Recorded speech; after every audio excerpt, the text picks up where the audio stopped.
에베소서 2장 22절 말씀 제가 봉독해 드리겠습니다. 너희도 성령 안에서 하나님이 거하실 처소가 되기 위하여 그리스도 예수 안에서 함께 지어져 가느니라. 아멘. 아멘. 네, 제가 보통은 새가족반을 5시간을 진행합니다. 근데 우리 교회 건물의 이슈 때문에 불편한 점이 있다 보니까 제가 3번으로 이렇게 대폭 줄여서 그렇게 진행을 하고 있습니다. 그러다 보니까 본래 다루고자 하는 내용들을 전부 다 못 다루는 그런 아쉬움이 아주 큽니다. 근데 그 못 다루는 부분이 어떤 부분이냐면 바로 교회에 대한 부분입니다. 어떤 교회냐? 바로 우리 교회에 대한 그런 부분입니다. 여러분, 사실 대부분의 많은 사람들의 경우 어느 특정 교단의 교인이 되게 되는데, 대개 사람들은 교회를 선택할 때 뭘 보고 선택하실까요? 여러 가지 것들을 보면 선택하시겠죠.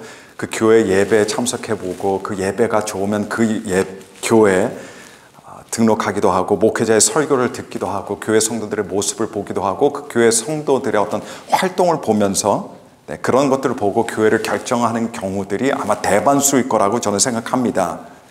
그러다 보니까 교회 등록해서 교회를 다녀도 사실 그 교회 교단이 어떤 것인지에 대해서는 잘 모르는 경우가 많습니다. 물론 교회가 어떤 교단인지가 중요하냐라고도 생각하실 수 있겠지만, 그러나 사실은 중요합니다. 왜냐하면 우리가 속한 교단을 이해해야 교회가 어떤 원리와 원칙으로 운영이 되는지 알 수 있기 때문에 그렇습니다. 여러분, 우리 정통교회들은 다 좋습니다. 감리교든 장로교든 순복음이든 성결교든 침례교든 다 괜찮습니다. 그러나 그 교회마다 운영하는 운영 원칙과 원리들은 다 다릅니다. 이런 것들을 알고 있을 때 그 교회 생활을 하는데 훨씬 수월해집니다. 특별히 저희 회개 연도가 이번 달은 9월 달에 끝나게 되죠. 그리고 10월 달부터 새로운 회개 연도가 시작됩니다. 그러다 보니까 지금 이 기간에 어떤 일들이 이루어지냐면, 겉으로 보이지는 않지만요, 교회를 위해서 일하실 분들이 세워지고 있습니다. 또 새로운 회개 연도를 위해서 기본적인 목회 계획이 짜여지고 있는 때입니다. 그리고 아울러서 거기에 따라서 새 예산안을 수립하는 때이기도 합니다.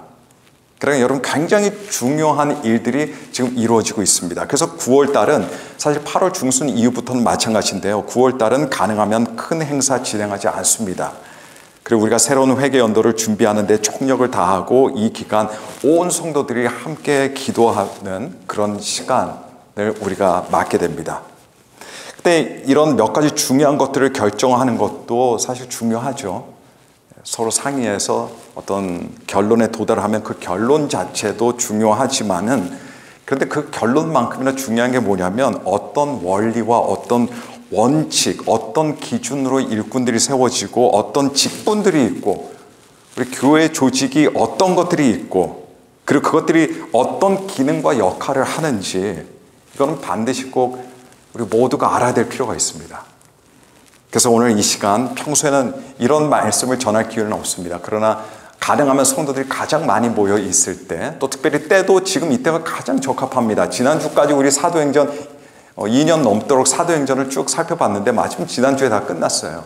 그리고 이제 새 회개연도를 준비하는 과정에 있는데, 바로 이때 이것도 하나님의 섭리와 은혜라고 저는 믿습니다. 그래서 이번 기회에 제가 이번 주와 다음 주 특별히 교회에 대해서 함께 말씀을 나눌 때, 여러분, 그래야 우리가 함께 예수 그리스도 안에서 지어져 가는데, 여러분, 우리 같은 마음으로 같은 뜻으로 같은 계획으로 그렇게 함께 지어져 가게 될 줄로 믿습니다. 아멘. 자, 우선 저희 교회 직분 제도에 대해서 제가 한번 말씀을 드리도록 하겠습니다. 자, 저희 교회는 대부분 분들은 아실 겁니다. 물론 모르시는 분들도 계실 수도 있습니다. 근데 저희 교회는 남침내 교단입니다. 그래서 저희는 침내 교단의 방식을 따라 우리 교회가 운영이 됩니다. 근데 여러분들의 이해를 위해서 제가 가장 보편적으로 사람들에게 널리 잘 알려져 있는 장로교단과 비교를 해가면서 우리 직분 제도에 대해서 제가 설명해 드리도록 하겠습니다. 우선 장로교단을 이해하기 위해서 가장 중요한 건요, 장로 직분에 대해서 알아야 됩니다. 장로교단에서 장로는 교인들이 신앙적으로 그리고 성품적으로 검증이 된 분을 이 성도들이 그 성도들 안에서입니다. 그 회중 안에서 뽑습니다. 그렇게 해서 장로들이 세워지고 존재하게 되는 것이죠. 그 장로님들이 담임 목회자와 함께 당회라고 하는 의사결정 기구가 구성이 됩니다. 마치 한국의 국회를 생각하시면 되실 것 같아요. 국민이 국회의원들을 선출합니다. 본인들이 하고 싶어서 이렇게 내가 하겠습니다 한 분들이 아니라 국민들이 선출합니다. 그분들이 이제 국민들을 대표해서 국회에 모여서 함께 중요한 결정들을 하는 거죠. 이걸 대의 정치 또는 간접 민주주의라고 이렇게 우리가 명명하고 있습니다. 근데 장로교단이 사실 이런 형태를 가지고 있습니다. 근데 많은 분들이 모르시는 경우가 있는데, 여러분 장로교단에서 사실 목회자도 장로입니다. 다만 목회자는 설교하고 가르치고 예식을 집행하는 이런 고유 역할을 가지고 있는 장로입니다.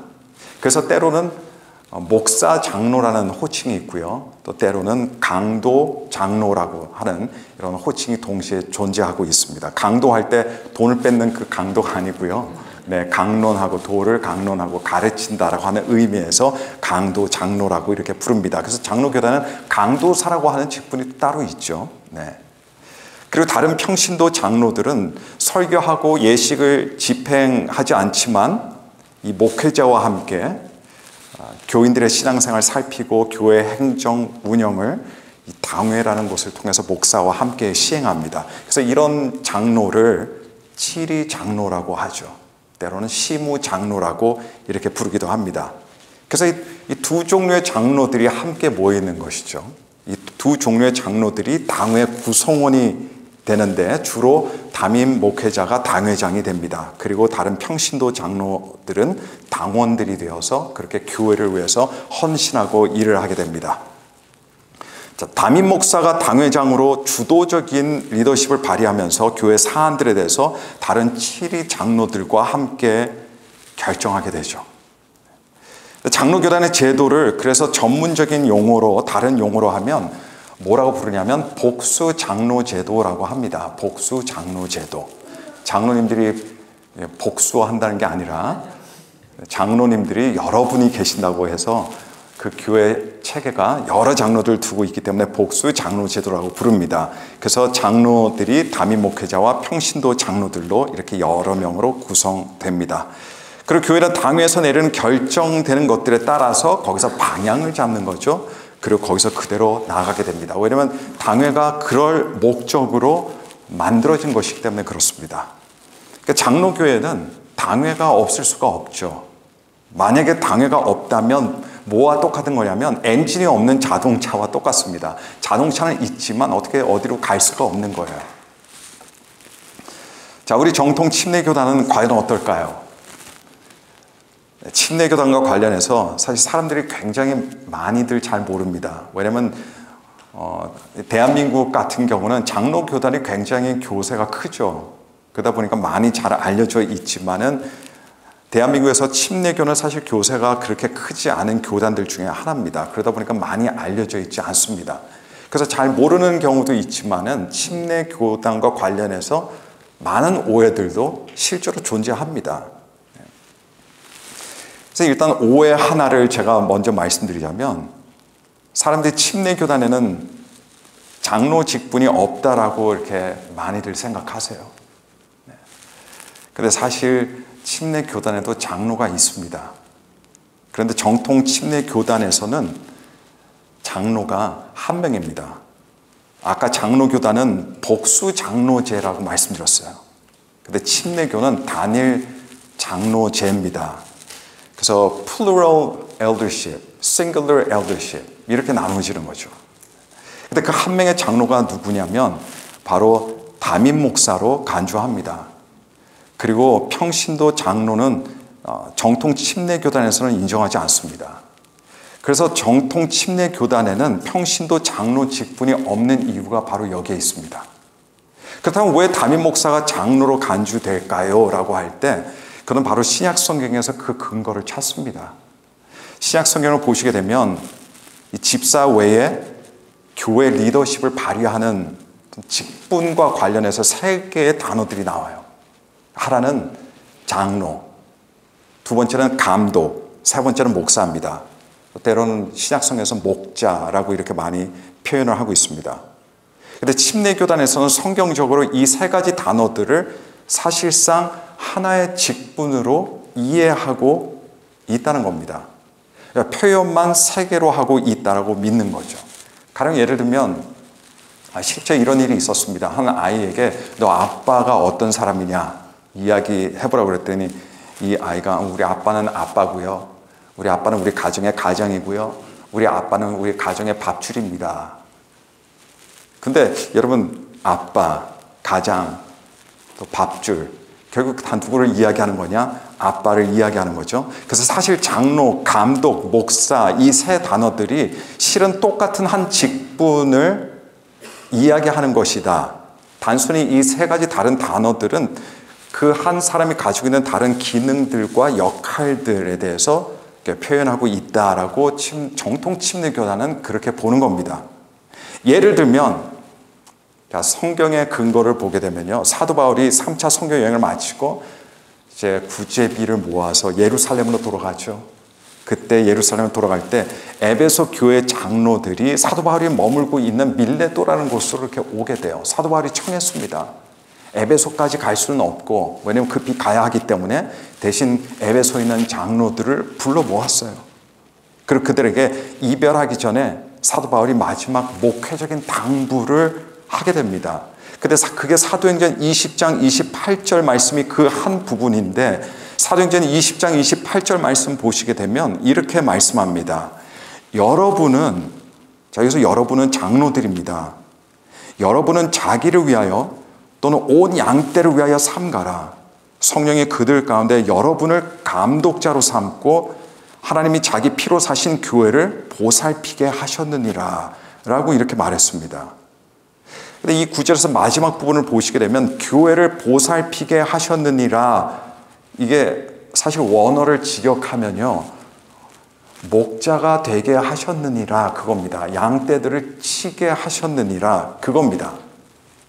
그래서 이 구절 전체를 보면 바울은 장로를 누구로 인식하냐?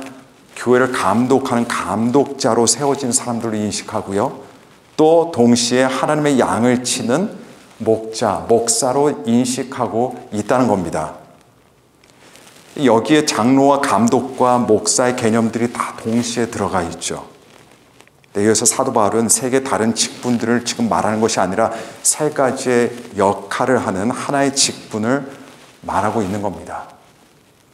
결국 장로나 감독자나 목자는 다른 세 가지의 독립된 직분들이 아니라 하나의 직분이다 라고 이해하는 겁니다. 단지 그 역할에 따라서 표현이 세 가지로 표현된 것이죠.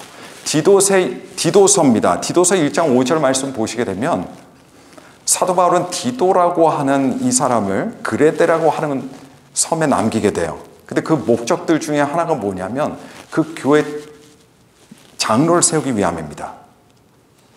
그래서 1장 5절 말씀 보면 이렇게 이야기합니다. 내가 너를 그레데에 남겨둔 이유는 남은 일을 정리하고 내가 명한 대로 각 성에 장로들을 세우게 하려 함이니.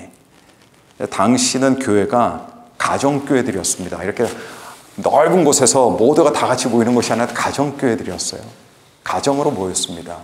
그 가정교회마다 그래서 목회자를 한 사람씩 두었죠. 그러다 보니까 장로들이 많아지게 된 거죠. 근데 바로 2절 다음인 7절 말씀입니다. 바로 그 다다음 9절 디도가 이제 세워야 되는 장로들에 대한 자격 요건을 사도 바울이 일러줘요. 꼭 이런 자격 요건을 가지고 있어야 돼. 이런 자격 요건을 갖춘 사람을 장로로 뽑아야 돼. 그러면서 7절 말씀 보니까 감독은 하나님의 청지기로서 책망할 것이 없고 제 고집대로 하지 아니하며 급히 분내지 아니하며 술을 즐기지 아니하며 구타하지 아니하며 더러운 이득을 탐하지 아니하며 하고 이렇게 쭉 서술하고 있습니다. 자, 근데 여러분 여기서 보시면 장로를 세우는 자격에 대해서 말하겠다라고 하는데 갑자기 사도 바울은 뭐로 시작되냐? 감독은 하고 이렇게 시작을 합니다. 잠깐, 사도 바울이 혼동한 건가? 장로의 자격을 말하려다가 헷갈려서 감독의 자격을 이야기한 건가? 네, 그게 아니죠. 여기서도 보면 알듯이 사도 바울은 장로라는 단어와 감독이라는 단어를 똑같은 직책의 의미로 이 두 단어들을 아무렇지도 않게 바꿔가면서 이렇게 사용하고 있는 모습을 볼 수 있습니다. 이외에도 신약 성경은 뭐 감독에 대한 인문화 자격, 또는 장로에 대한 인문화 자격, 이렇게 따로 구분하지 않습니다. 이렇게 구분한 적이 없어요, 신약 성경은. 왜냐하면 장로나 감독이나 결국 한 가지 직책이라고 침례교단에서는 보기 때문입니다. 그래서 만약에 감독과 장로고 목사고 다 다른 직분들이라면 성경은 그것들을 분명히 구분했을 것이고 인문화 자격을 논할 때도 그렇게 따로 구분해서 논했을 것이다 라고 하는 거죠. 또 이뿐 아니라 1세기, 2세기 교부들도 보면 장로와 감독과 목사를 같은 한 직책의 사람으로 이해하고 있었습니다. 그래서 정통 침례교에서는 목사가 장로고 감독이다라고 하는 이런 신념을 가지고 있습니다. 그래서 정통 침례교 안에서는 그래서 평신도 장로를 따로 세우지 않는 이유가 바로 여기에 있습니다. 그래서 한 교회 한 사람의 장로, 단일 장로제, 그 체계를 따르고 있기 때문입니다. 근데 오늘날 어떤 침례교회들은요, 정통적인 침례교회들은 아닙니다. 네. 그렇다고 잘못된 침례교도 당연히 아닙니다. 그러나 어떤 소수 교회들은 장로 제도를 두는 교회들도 존재합니다. 우리 침례교는 개교회가 장로 제도를 두겠다라고 자체에서 결정하면 장로 제도 둘 수 있어요. 침례교회의 특징입니다. 어떻게 이렇게 둘 수 있냐라는 것은 다음 시간에 제가 설명해 드리도록 하겠습니다. 근데 여러분, 우리가 지금 사용하고 있는 이 미국 교회만 보더라도 사실 장로 제도를 사용하고 있는 우리 남침례 교단의 교회들 중 하나입니다. 그래서 목회자와 의사결정 기구인 당회가 구성이 돼서 목회자와 전임 다른 부교역자 그리고 평신도 장로들이 함께 모여서 당회를 이루고 있습니다. 그래서 거기서 함께 교회 일을 논의하며 결정하고 있습니다. 근데 여러분, 이런 경우 장로들을 장로 교회처럼 세우는데 그냥 봉사 열심히 한다고 세우는 게 아니에요. 목회자와 함께 교회를 치리할 수 있을 만큼 믿음과 순종의식과 또 목회자와 성도들과 다 화합할 수 있는 사람을, 그 성숙함을 굉장히 중요한 기준으로 삼습니다. 그리고 이 검증 과정이 사실 수년 동안 이루어져요. 제가 이 미국 교회에 규약을 봤습니다. 여러분께서 보실 수 있어요. 홈페이지에 들어가면 규약을 올려놨습니다. 그래서 누구든 그 규약을 볼 수 있습니다. 근데 제가 그 규약을 처음에 이 교회에 알게 되고 하면서 제가 규약을 쭉 읽었는데 보니까 평신도 장로로 세워지기 위해서는 전체 교회의 90%의 찬성표를 받아야 돼요. 90%입니다. 그러니까 여러분, 이거 보통 어려운 일이 아니에요. 목회자도 90%예요. 더군다나 평신도 장로들의 임기도 있는데 임기는 3년입니다. 그러나 단 한 번 연임할 수 있도록 그렇게 제한을 시켜놨어요. 물론 더 할 수 있냐라고 할 때 원칙적으로는 그렇게 안 되지만, 하지만 특별한 사정이 있어서, 상황이 있어서, 꼭 교회 필요가 있어서 교회가 함께 결정하면 연임할 수 있도록 그렇게 해놨습니다. 그만큼 교회에 치리하는 것이 교회에서는 너무 막중하고 중요한 일이 되기 때문에 그만큼 까다롭고, 거기다가 안전장치 같은 것들을 두는 거죠. 그래서 임기제를 둔다든가 이런 안전장치를 통해서 혹시 발생할 수 있는 문제들을 예방하게 되고, 또 직분이 타락하지 않도록 그렇게 도와주는 역할을 하게 됩니다. 자, 다시 침례교단을 넘어와서 물론 좀 전에도 침례교회 이야기를 한 거지만, 자, 이제 정통 침례교단의 특징을 말씀드리면, 우리 침례교단에서 목회자와 더불어 동시에 인정하는 또 한 가지 직분이 더 있습니다. 사실상 성경에 딱 두 가지 직분이 있다라고 정통 침례교회는 그렇게 믿습니다. 목회자와 또 다른 하나는 무엇이냐? 바로 안수 집사입니다. 안수 집사는 목회자가 목사의 임무를 잘 수행할 수 있도록 협력하고 동역하고 그리고 도와주는 직분입니다. 안수 집사 기원은 우리가 사도행전 초반에 우리가 잘 살펴봤지만 사도행전 6장에 나오죠. 사도들이 교회 일들을 하는데 너무 바빠지는 거예요. 그러니까 그들의 본연의 임무는 사실 가르치고 기도하는 이런 목회 사역인데 봉사활동에까지도 다 손쓰고 일을 하다 보니까 그들의 이런 본연의 일에 지장이 있는 거예요. 근데 그것이 큰 문제로 대두가 됐습니다. 그래서 교회에 직접적인 영향이 미쳐졌죠. 그래서 교회 봉사와 섬김의 일들을 위해서 우리가 따로 사람들을 세워야겠다라고 하는 이런 공통된 이런 공감대가 형성되게 됩니다. 그래서 사람들을 뽑게 되죠. 초대교회에서 그래서 뽑아진 사람들이 7명이 있었습니다. 7 집사들이라고 부르죠. 교회는 이들을 뽑아서 그리고 안수를 주고 봉사와 구제의 일을 맡기게 됩니다. 이게 안수 집사 직분의 기원입니다. 집사의 의미는 말 그대로 집안의 일을 맡아 하는 사람이죠. 그래서 요셉이 여러분 애굽에 팔려서 보디발이라고 하는 사람의 집에 들어가게 됩니다. 거기서 어떤 일을 하게 되냐? 거기서 집사가 되었습니다. 그래서 집안 일을 해 주었습니다. 집사는 그래서 섬기는 사람 또는 종 또는 수종자 바로 이런 의미를 가지고 있습니다. 자, 여기서 침례교단에 대한 또 다른 오해가 있는데 대개 사람들은 장로교단의 장로가 사실 침례교단에는 안수집사다라고 이렇게 많이들 아시고 계십니다. 근데 사실 원칙적으로는 전혀 사실과 무관한 일입니다. 오해입니다. 이 장로교의 장로 직분은 교회를 다스리고 교회를 치리하기 위한 직분입니다. 그런데 침례교단에서 안수집사 직분은 사도행전 6장을 통해 알 수 있듯이 목회자를 도와서 봉사와 섬기는 일, 교회를 세우는 일에 헌신하는 그런 직분이 되는 거예요.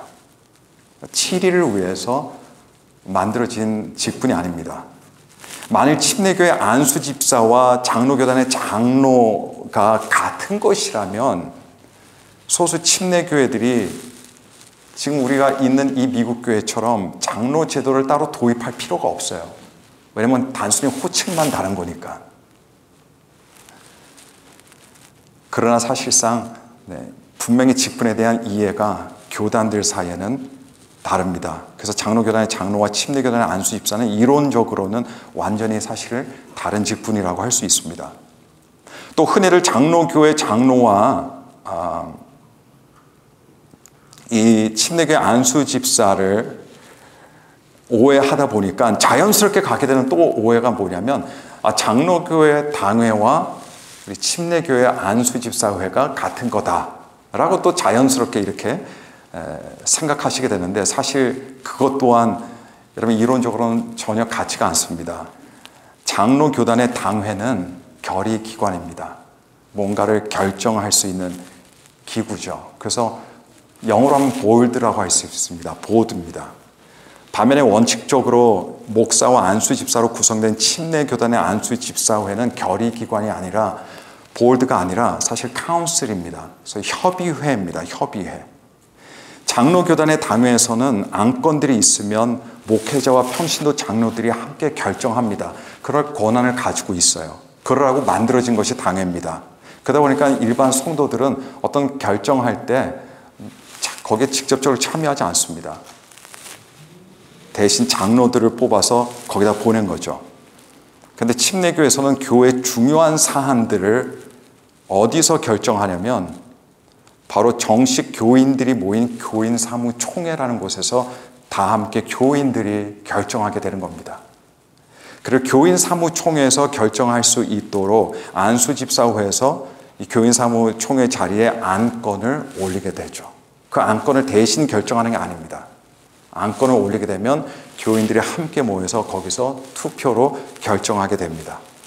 그래서 여러분 요약하자면 안수집사 직분자는 평시에는 열심히 봉사합니다.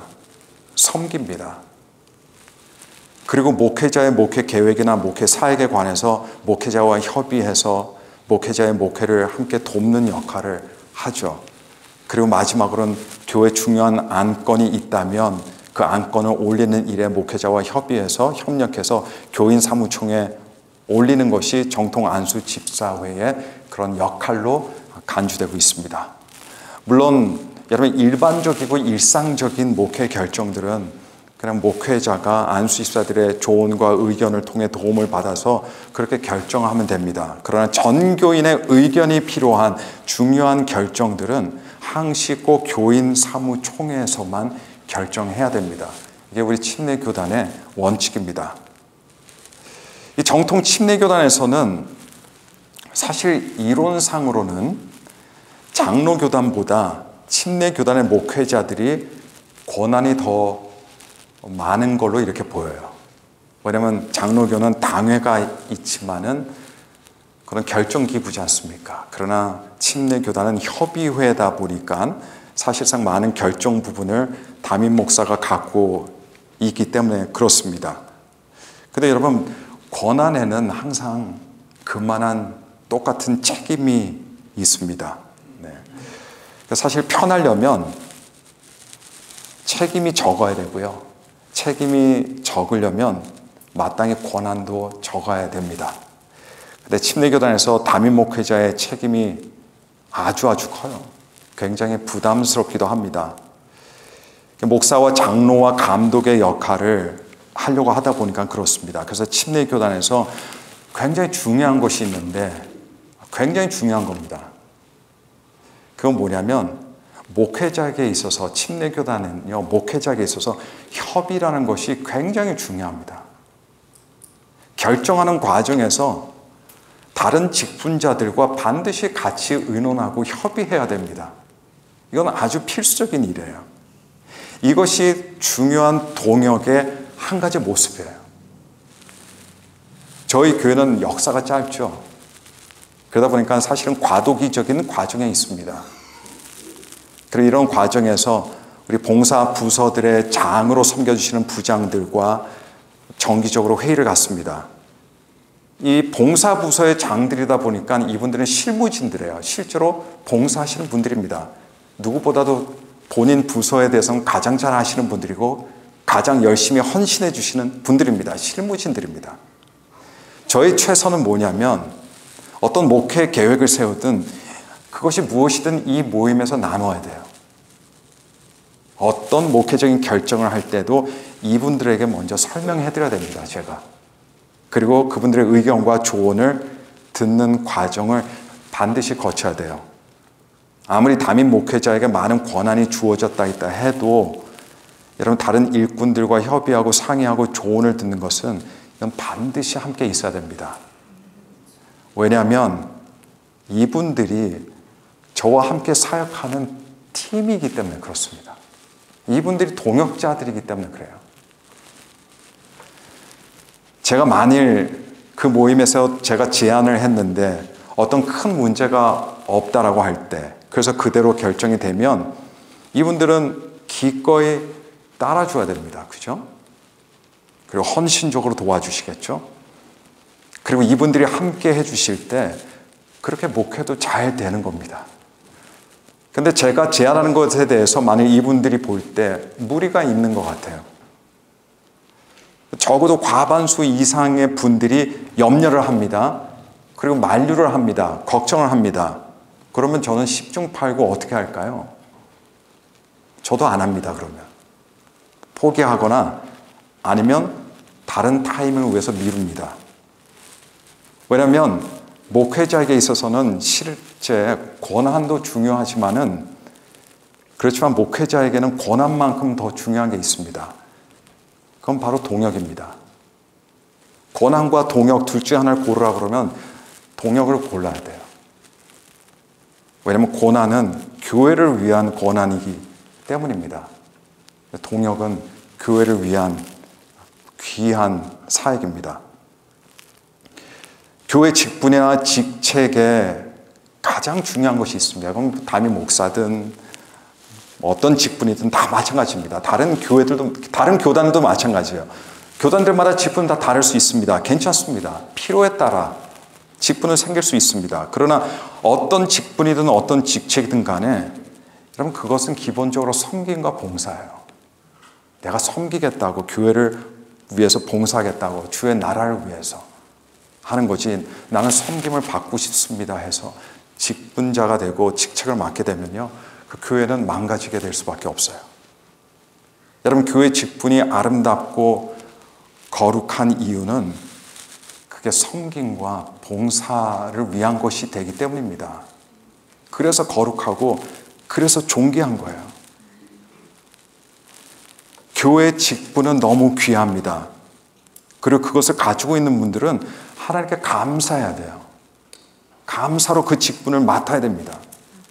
근데 행여 여기서 특권의식이 있다든가 계급의식이 있다든가, 이거는 뭐냐면요, 누구나 그런 마음은 들 수 있어요. 그러나 그거는 에덴 동산의 선악과 열매와 같은 거예요. 그거를 따먹는 순간 그때부터 직분자는 타락합니다. 모든 직분의 동기는 권력을 행사하는 게 아닙니다.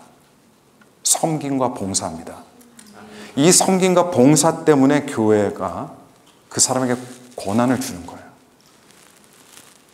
그래서 교회가 사람을 세울 때는 그 사람 안에 있는 그런 동기를 확인하고 사람을 세웁니다. 그러다 보니까 사람을 세울 때는요, 제가 다음 시간에 아마 더 말씀드릴 것 같지만은, 사람을 세울 때는 한두 명이 상의해서 세우는 게 아니에요.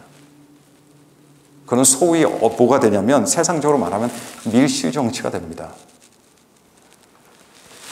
충분히 자격이 있어서 회의에 들어온 분들이 있다면 그 공적인 자리에서 모든 교회 일들 거기서 논의하게 되는 거죠. 사람을 세울 때도 마찬가지예요. 사람을 세울 때 여러분 거기서 우려되는 상황이 있으면 거기서 누군가가 우려되는 상황을 이야기해 줘야 돼요. 뭐 거기서 험담한 게 아닙니다. 지금 우리는 교회 일꾼을 세우는 겁니다. 그만큼 자격 요건이 중요하다는 거예요. 그분이 부족하다는 게 아닙니다. 왜냐하면 사람을 세우는 일이 교회의 미래에 직결되어 있는 일입니다. 처음에는 다 부족하고 연약하고, 그래서 우리가 100% 다 완벽할 수는 없어요. 그러나 우리가 이런 동기를 가지고 누군가가 어떤 직분을 맡게 될 때는 분명히 그런 회의에서 그 사람 자격 요건에 대해서 기본적으로 논의할 수밖에 없습니다. 논의해야만 됩니다. 논의 안 하고는 할 수가 없어요. 하지만 뭐 한 사람이 반대한다고 해서 안 되지는 않습니다. 왜냐하면 사람마다 다 생각은 다를 수 있고 느끼는 게 다를 수 있습니다. 그것 또한 대다수의 원칙으로 인해서 가능하면 100%가 가장 좋죠. 웬만하면 100%가 되겠죠. 그렇지 않은 경우, 누군가 한 사람이 추천이 올라왔지만은 과반수 이상이 우려를 표방하면 그거는 미뤄야죠. 어쩔 수가 없습니다. 우리 모두를 위한 일입니다. 우리 모두를 위한 일이에요. 나를 위한 일이고 우리 교회 공동체를 위한 일이 됩니다. 자, 직분과 관련해서 저희 교회에서 공식적인 직분은 현재는요, 목회자와 서리 집사만 있습니다. 서리 집사는 사실 성경에는 없는 직분이에요. 우리가 보통 집사하면 사도행전 6장의 안수 집사를 말하는 겁니다. 근데 우리 한국 교회에서는 만연하게 존재하는 직분이 서리 집사예요. 그리고 분명히 필요에 의해서 만들어진 직분이라고 생각합니다. 그래서 우리 교회도 서리 집사 있습니다. 근데 서리 집사가 필요한 이유는 서리 집사의 기간 동안에 순수하게 봉사하고 순종하고 섬김의 훈련을 언제 받냐? 이 기간에 받는 거예요. 그리고 나중에 모든 서리 집사가 안수 집사가 될 필요는 없습니다. 그러나 나중에 안수 집사의 부르심이 있는 분들이 있으면, 그리고 안수 집사 후보자의 자격을 오르게 되면 그때를 위해서 서리 집사 기간 동안에 열심히 훈련하고 자기 자신을 검증해 보이는 어떤 예비 단계가 되는 것이 바로 서리 집사로 섬길 때입니다. 서리 집사는 그렇게 까다롭지가 않아요. 근데 이때 봉사도 하죠. 조직 체계 밑에서 봉사하면서 또 순종하는 모습, 헌신하는 모습이 다 드러나게 돼 있습니다. 그리고 또 회의 같은 곳에서 참여하죠. 그러면서 교회 회의도 배우게 되고 그렇게 교회를 섬기는 방법을 배우게 되는 겁니다. 또 온 교회가 또 그분의 모습을 보게 되죠. 근데 우리 교회 서리 집사의 자격 조건은 뭐 다른 교회들과 비교할 때 뭐 크게 다르지 않습니다. 비슷합니다. 하나는 일단은 무조건 등록 교인이 돼야 돼요. 등록 교인이 안 된 분들은 교회 직분을 드리지 않습니다. 그럼 너무나 당연한 일입니다. 등록 교인이라 하면 누구냐면 반드시 예수 그리스도에 대한 고백이 있는 분들이에요. 예수 그리스도에 대한 고백이 없는 분들은 정식 교인은 될 수 없습니다. 준회원은 될 수 있어요. 왜냐하면 침례교단에서 우리가 함께 모여서 중요한 일을 사안을 논의하고 결정함에 있어서 아직 예수님을 구주로 영접하지 않은 분에게 투표권을 드릴 수 없습니다. 그래서 우리는 예수 그리스도를 구주로 영접한 분, 그래서 세례 또한 또는 침례를 받으신 분이 되겠죠. 왜냐하면 세례 또는 침례가 바로 그런 신앙 고백이 되기 때문에 타 교회에서 그런 걸 받아갖고 오셨든 상관없습니다. 등록 교인이 되고 그리고 1년 정도 교회 예배와 모임에 특별한 사정이 없는 이상 무흠하게 참석하는 거죠. 그게 한 가지 자격 요건입니다. 두 번째는 그 1년의 기간 동안에 작든 크든 어떤 모양으로든 교회를 섬기는 봉사 생활이 있어야 됩니다. 이렇게 생각할 수 있어요. 이분 이렇게 서리 집사 해드리면 또 이분이 맡게 되면 그때부터 봉사 열심히 하실 거야. 근데 그건 아무도 몰라요. 아무도 모릅니다. 그래서 1년 동안 교회를 다니면서 그게 작든 크든 공식적인 일이든 공식적인 일이 아니든 상관없습니다. 교회를 섬기는 그런 모습이 있다면 누구나가 서리 집사의 자격이 주어지는 겁니다. 세 번째 자격 요건은 67세 미만입니다. 67세 미만. 그래서 이 세 가지가 서리 집사의 자격 요건으로 지금 사용되고 있습니다. 이 조건을 갖춘 분들은 서리 집사 후보자가 되게 되죠. 서리 집사가 무조건 되는 것이 아니라 후보자가 되고 또 이분들께 서약서가 주어집니다. 그곳에서 교회를 열심히 섬기겠습니다. 이런 것들이 있죠. 서명하시고 제출하시면 그 다음에 우리 교인 사무총에서 최종적으로 인준을 하고 그러면 그때부터 서리 집사의 직분으로 교회를 이제 섬기실 수 있게 됩니다. 이건 매년 이맘때 갱신이 돼요. 그래서 서리 집사 임기는 1년입니다. 매년 갱신이 됩니다. 지금 우리 교회 단계에서는 목회자와 서리 집사만 있습니다. 근데 그건 사실 당연한 일이에요. 왜냐하면 아직 우리 교회 역사가 짧기 때문에 그렇습니다. 아직 안수 집사를 세울 준비는 아직 턱없이 부족합니다.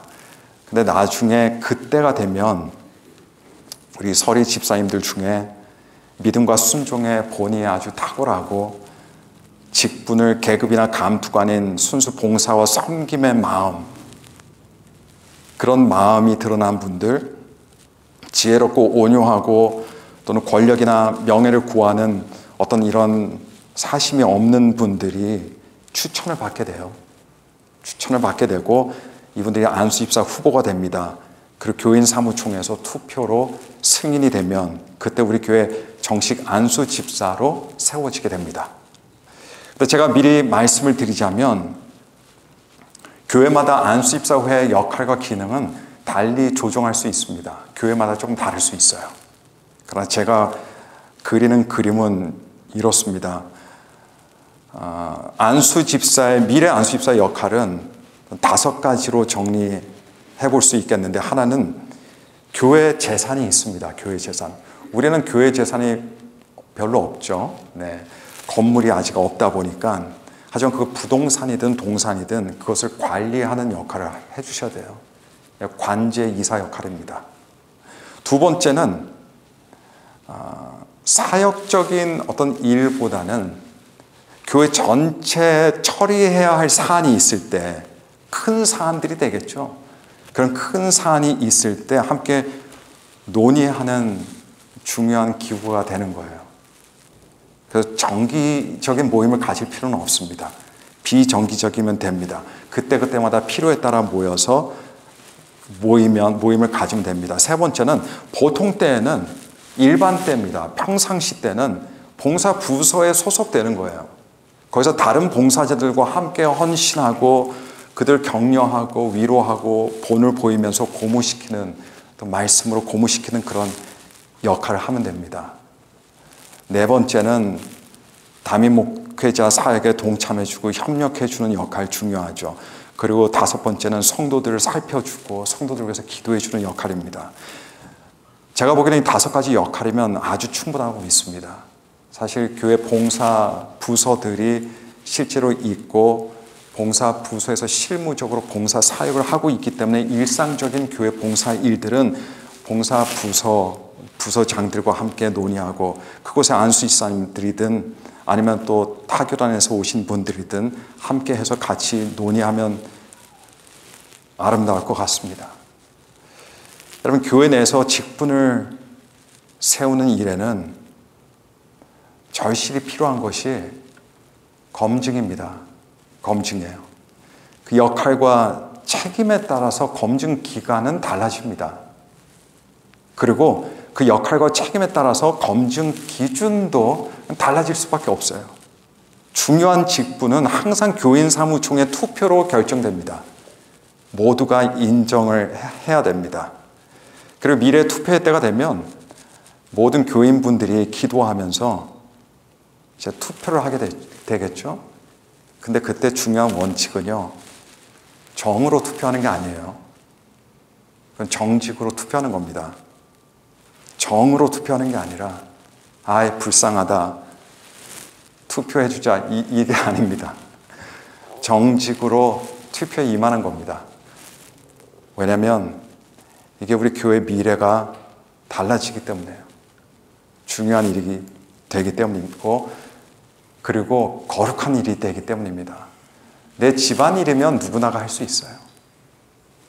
그러나 하나님 나라의 일이기 때문에 우리는 더 신중하고 기도하는 가운데 믿음의 원칙으로, 성경의 원칙에 따라서 그렇게 처리해 나가는 것이 필요합니다. 여러분께서 너무 잘 아시겠지만 우리 교회는 2년이 조금 넘는 그런 짧은 역사를 가지고 있어서 과도기적인 과정이 분명히 있어요. 그런 과도적인 부분에서 최선을 다해서 지혜롭게 하려고 노력합니다. 하지만 우리 어디까지나 계속해서 기도가 필요하고, 매년 여러분께서 다 지켜보 오셨지만 처음에는 진짜 아무것도 없었지만 시간이 지나면서 부서들이 생기고 봉사하시는 분들이 생기고 또 많은 분들이 오셔서 헌신해 주시고 하면서 조직 체계가 가꾸어져 나가고 틀이 이렇게 세워져 가고 있는 모습을 볼 때 하나님께 참 큰 감사와 영광이 안 나올 수가 없습니다. 그러니까 원래 회개 연도가 끝날 때는요, 가장 먼저 우리 모두가 하나님께 나가서 감사해야 되는 거예요. 어려웠으면 어려웠던 대로, 또 놀라운 부흥이 있었다면 그 놀라운 부흥이 있던 대로 가장 먼저 하나님께 나가서 감사해야 되는 겁니다. 그래서 우리가 작년에도 그렇게 했지만은 이번 회개 연도 끝날 때쯤에 우리가 함께 또, 이거는 그냥 우리가 밖에 나가서 먹고 마시고 놀자는 게 아니라 하나님께 예배드리고 밖에 나가서 감사의 우리 표현으로 함께 교회 피크닉을 하면서 우리 하나님께 영광 돌리고 또 성도 간의 그 기쁨을 함께 나누는 겁니다. 바로 그런 계기로 9월달 마지막 주, 작년에 10월달 아마 두째 주인가 했던 것 같은데요. 네, 올해는 9월달 마지막 주로 잡혔습니다. 그렇게 해서 우리가 하나님께 감사하면서 우리가 함께 나아가는 시간 가지면 될 것 같습니다. 오늘은 시간 관계상 제가 여기까지 말씀드립니다. 다음 주에는 우리 교회가 알아야 하는 우리 교회 운영에 관한 다른 중요한 것들, 예를 들면 부장 모임이 있는데 그 성격과 목적이 무엇이고, 또는 교회 조직이 어떻고 교인 사무총회가 어떠해야 되고, 이런 말씀을 함께 잠시 나누도록 하겠습니다. 여러분, 오늘 본문 말씀을 보시면 우리 모두가 그리스도 예수 안에서 함께 지어져 간다라고 말씀합니다. 우리 모두가. 사실 이런 부분에선 침례교가 참 강점이 많아요. 왜냐하면 장로교 같은 또는 당회를 체계를 선택하는 것은 장로교만 그런 게 아니에요. 다른 교단들도 당회 조직을 가지고 있기도 합니다. 당회는 성도들이 대표자를 뽑아서 보내고, 교인들은 그 다음에 별로 신경을 안 쓰는 경우들이 있어요. 그거는 뭐 우리 당회에서 알아서 잘 결정할 거야.